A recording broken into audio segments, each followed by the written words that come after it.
two together. It absorbs the vibration so that all the plumbing is not just sitting there rattling constantly, and it also lets you line it up a little bit. You've got some, otherwise it would have to be perfect matched up. It's made of stainless steel. I didn't mean to talk over you, I'm sorry. But it's woven looking, right?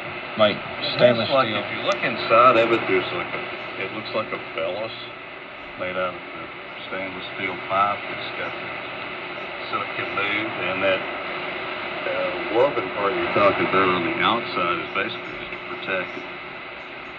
Okay. So it allows it to flex, and that helps with the fact that the water moves, the motor vibrates, and all those things. And that was made locally. And the person that made it called and given the contact information. I was having to take the call, and they referred to it as a hose. Okay. Which I think is adequate, right? Close enough. It kind of is a hose based on what you said. It's got some give to it. It is a hose. It is. All right. So the hose and the pump are back in service, and we presently have no water leaks.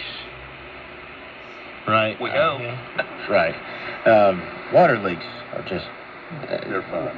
If they're not terrible, we can deal with them, but they always get worse. Yeah. And then we have the added job of adding water. You know, you get the bell that goes off and tells you that you're getting low, and the question is, how low are you?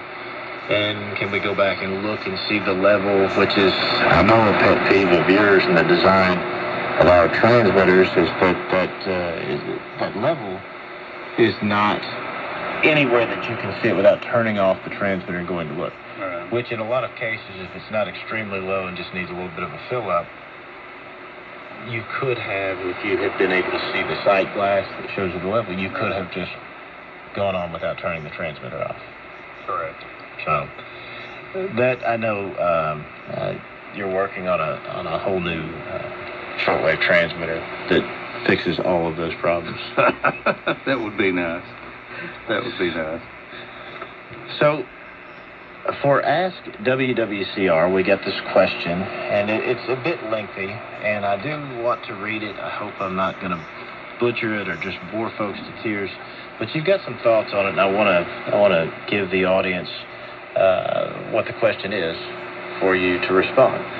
Okay. The gentleman says that he's listening on 9980, and he says there's quite a bit of deep fading, making it difficult to hear what people are saying on your broadcast.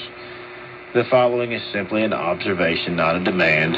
You may be able to increase the intelligibility of your broadcast by removing one AM sideband. The broadcast engineering guys know that the typical shortwave AM broadcast has three parts: the carrier and the two sidebands.